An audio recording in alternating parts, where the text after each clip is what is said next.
All right. Good morning, everyone. It's nice to see your faces. My name's Lila, and I'm going to lead the activity today. And this is my daughter Rosemary. She's going to come along with us and do the activity too. And first, I'm going to talk about the supplies that you need to make sure that you have everything. And then after I'm done doing that, my friend Elizabeth is going to talk about some important things about using Zoom. So we have kind of a lot of supplies for this one, but that's because we're going to do 3 different experiments. So if you don't have all of the supplies, that's okay. We can improvise and you can just do a couple of the experiments. So I'm going to point my camera down a little bit here. So let's see, I have a glass here and some marbles. You can have pennies or paper clips or something else like that.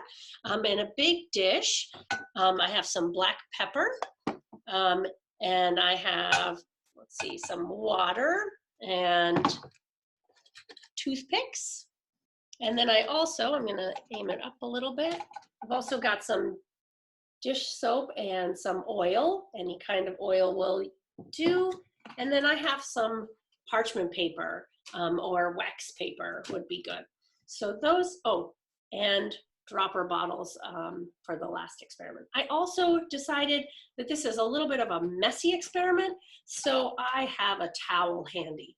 So if anybody needs to gather any more of those supplies, you can gather them now. And while we're doing that, my friend Elizabeth is going to talk a little bit about how to use Zoom for anyone who's new to Zoom. All right. Hi, everyone. I see some faces that we've seen before, so that's awesome. In case there are new people who have not used Zoom before, I just want to go over things a little bit so we're all on the same page. If you are on your screen and you go down to the lower left-hand corner, you'll see a little microphone. You can mute or unmute yourself there. And we're going to ask that everybody mutes themselves if you're just doing the activity. So that way we don't hear your background noise. But then if you have a question or you want to share something, go ahead and unmute yourself so that then we can all hear what you have to say. And then right next to that, there is a little video camera button, and that will let you turn your video on and off. And so if you want to show us something that you're doing, we would love to see your screen, we'd love to see your faces. But if you want to have that video off, that's an option as well. We will be recording today's session, but we are only going to be recording Lila and her screen, so you don't have to worry about being on camera at all. We will hear your voices, but we won't actually be able to see you on that recording. Now, if you want to make sure that Lila's video with all the experiments is the one that you're seeing the most, you're going to find that one. I'm going to have Lila say something for us so it's easy to find that one. Hi, this is me again. All right, so you find that video, and then there will be 3 little dots in the upper right-hand corner. And then you can, basically, if you click on those 3 little dots, there will be an option to pin the video.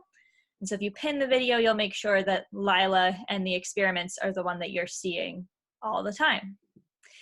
Now, there's a couple other features of Zoom that we can use.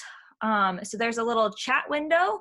And if you look in the chat window, there's already been some chatting about some materials that you can use. So right on that, and that bar where the microphone and the video are, there's also a little button that says chat. So if you click that, you'll be able to see all of the chatting, and that way you can type questions to us if you have them. There's also a little button about participants. And if you click that, then you will have the option to raise your hand in Zoom, so you can do that, or you can also just raise your hand on your video and we'll try to unmute you there too if you have a question or you have something you want to say. And then if you want us to be able to know who you are, you can rename yourself on your video, so that way we know who we're talking to. So whenever you're showing something off, we know who you're talking to. So if you go into your screen again, again, you find those 3 little dots in the upper right-hand corner of your screen, and then there's an option to rename. And so if you rename yourself with your name, then we know who you are. All right, so I want to make sure that we all know how to use the mute and unmute. So on the count of 3, we are all going to unmute, and we're going to say, good morning, science friends, and then we're all going to mute. All right, so are we ready? 1, 2, 3, unmute. Good morning, science friends. Awesome, great job. So now everybody go ahead and mute again so that we are all ready to go. All right, and then I'm gonna turn it back to Lila so we can get started with our fun activities. All right. Hi, everyone. So the first activity we're going to do, I'm going to point my screen down actually so you can see what we're doing and you can follow along. So the first one we're going to do, we're going to take our small cup and put it inside the dish to keep it a little less messy, and we're going to fill it up. This is something that's good to have a parent help with. So you want to fill it up with water as close to the top as you can get it. We'll give everyone a second to fill up their cups. All right. And now that we've got a full glass of water, we're going to see how many of these objects that you have that are the same can you get into your glass of water without it spilling over. All right, so let's slowly start putting them in one at a time. I'm going to just kind of drop them from the middle. Okay, you want to try? Does anybody look at that? Now let's stop and take a look, and can you see, look at the top of the jar. There's 4. There's 4 in there, in ours. Has anybody spilled over yet?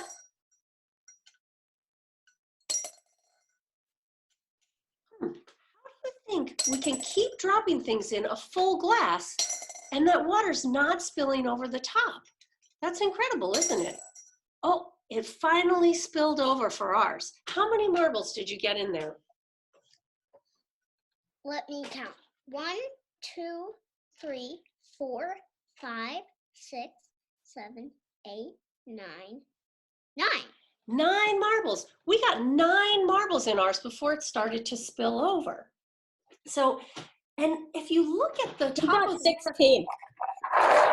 what was that? He said 16. Someone got 16? Yep. Wow, that's amazing.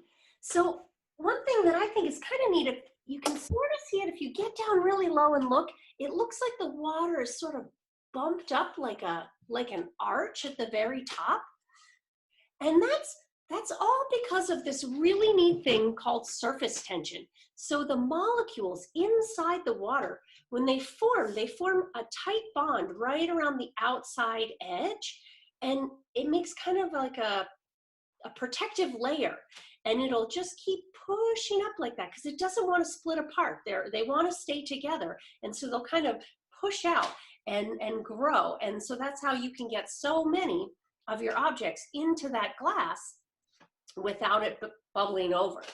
So now we're going to try another cool experiment. So what I'm going to do here, I'll let you see.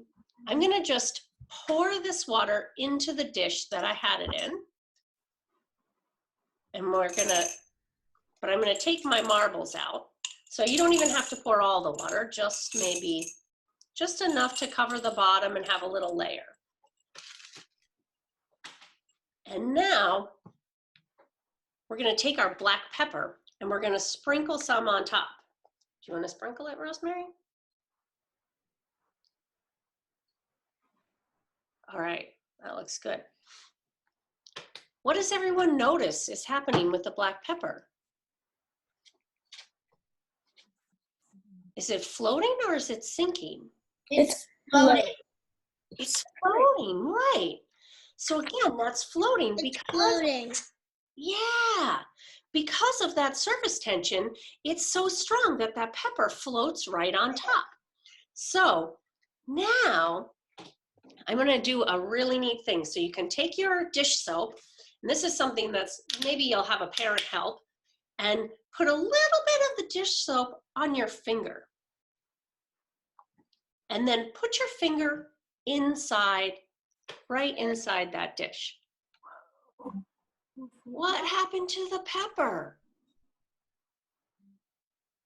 It sunk. It sunk, yeah. And it kind of shot to the side too, didn't it? Yeah, so there's, so that the dish soap is actually making that bond on the outside of those water molecules weaker. And that's why the pepper shoots down to the bottom. And an interesting thing about soap, you saw how it shot off to the side? That's the same kind of thing also that's happening when you wash your hands with soap. All those germs kind of get pushed off to the side, just like that pepper did. So that's also a really fun thing to notice. So as I'm watching, yeah, you have a question? Yeah. So I just keep filling my thing with water, and then I put it on the pepper, and it seems to start floating again. Interesting. The pepper starts floating again when you add more water?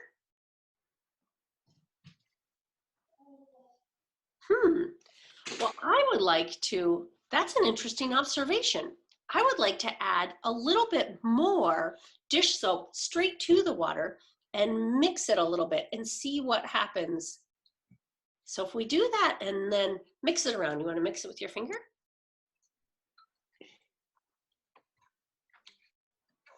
And tell me what happened to the rest of the pepper that was just still floating a little bit on the side.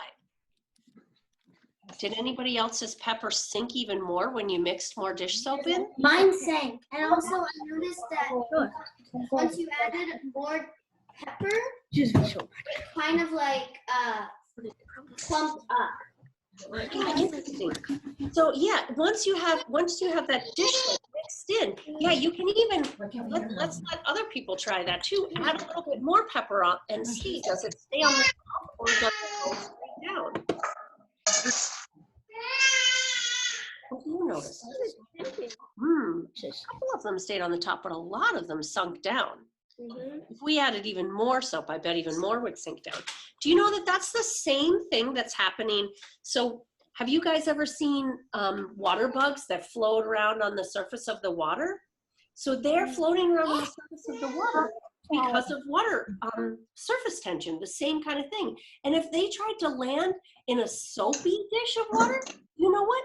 They would sink right down just like that pepper does because the water wouldn't have that same surface tension. So, yeah. Do you guys want to do the third experiment, or does anyone have any other questions or observations right now before we go on to the third experiment? No? Okay. So the last one, I'm going to move this away. And this is where I'm going to take my piece of parchment paper or wax paper. It doesn't have to be very big. And somebody asked in the beginning if they didn't. Can you what? Can I point it down? Oh, sure. Yeah, we'll point it down. Good idea, Rosemary. Somebody had asked if they didn't have wax paper, what else would work? And I think a plastic plate would also work. I don't know if it would work on a regular plate because it has to have a little bit of a slippery sort of thing to work. So for this last one, we're going to take, if you have a dropper, that would be good to take. You want to do it? We're going to take a dropper of water, put a drop or two of water on there, okay? And then if you have a dropper for oil, that would be good. If you don't, I don't really have a way to do a dropper of my oil, so I'm gonna pour a tiny bit into this other glass so that I can get a drop. Otherwise, you could just have a parent just try to put a very small amount on there. So you wanna try to get a dropper of oil too.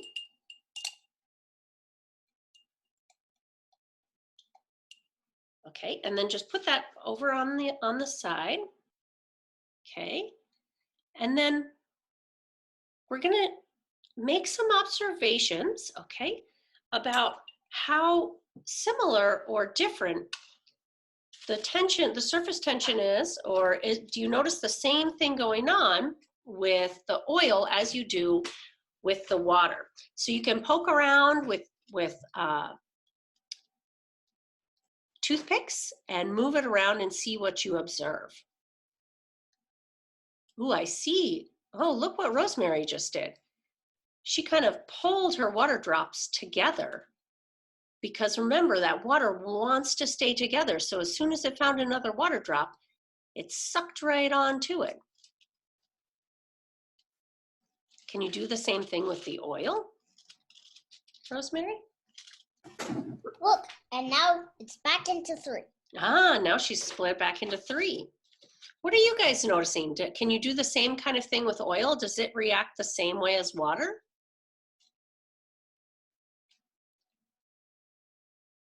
Anybody making any observations out there?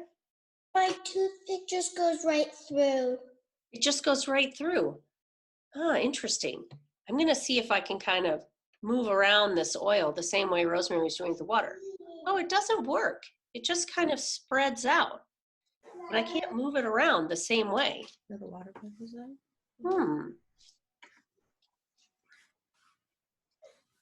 So it seems like they don't have the same, doesn't have the same properties, does it? Should we try putting a little bit of soap? I'm going to put a drop of soap, and you can dip a toothpick in the soap and see if you can change the surface tension of your water or your oil. Let's see, I'm going to see what it does to the oil. Just kind of thins it out to the oil. What does it do for the water? Well, it depends on what kind of soap you have. Oh, it seems to be able to spread out more when I do that, because it's breaking that surface tension. And now I can't make it into 3 anymore. No, now you can't make it into the balls anymore, can you? What other kinds of things are other people noticing? Mine's turning white. Yours is turning white? Oh, interesting.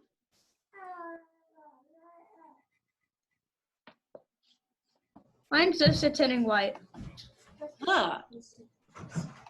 And what happened when, did you try adding dish soap, or did you try adding the oil to the water? Let's put another drop of water on. That's okay. What happens if you do the oil and the water together? If you mix those? The side of mine is breaking. Ah, it's breaking. Interesting. It's getting thick. What's the jump class? See these? It's getting kind of thick. Getting kind of thick. Ooh, I love all these observations. Ooh, Rosemary just mixed the water and the oil together, but what happened? No, Look, there's some drops. it's getting apart off. Yeah, they're not really mixing together, aren't they? The oil kind of makes a circle around the water, doesn't it? Interesting. Kaysen and Camden had a cool observation I wanted to hear. It was breaking apart. When you pour oil into the water, it was breaking apart. Oh, all the oil was breaking apart when it was poured in with the water. Interesting. So cool. Yeah. Still breaking. Yep. I'm gonna see if I can try to make these water droplets stick together. Oh, you did it again. To the end. You did that. All right. And does anybody notice what happened to where the water went? It kind of looks like it's getting a little bit wrinkled up on ours. Oh, Right? yeah, exactly. Yeah, because we're using parchment paper, so it's a little bit porous, so it's wrinkling it up. Nice observation. And it seemed to do it more in the spots where there was soap added. Interesting. The soap? Why the soap do oil and water? Well, So those were the 3 activities I had to explore the property of surface tension in water. So you can keep exploring, and you could even try another liquid if you had something at home, like maybe a little drop of rubbing alcohol or something, and see how that reacted and if it had a different kind of thing going on. I didn't prepare that, but that's another way you could expand this. So I think if nobody else has any more questions or observations, maybe I'll just let you keep exploring at home. But I'll tell you about another one of these happening at 10:30 tomorrow morning. And I've just forgotten what it's on. Do you remember, Elizabeth? Yeah, so tomorrow we're going to be designing and building some loop gliders. Basically kind of like a paper airplane, but a little bit different. And we're going to try to see how far we can get them to glide. So for that one, you will need like a paper or a plastic straw. And if you don't have one of those, something else that you could substitute would be fine. I'd actually like to see what happens if you try to substitute something else. And then you'll need paper that we can cut into strips, and then some scissors and some tape. So tomorrow we will be building and testing our loop gliders. Thank you. All right. Thank Thank you, everyone.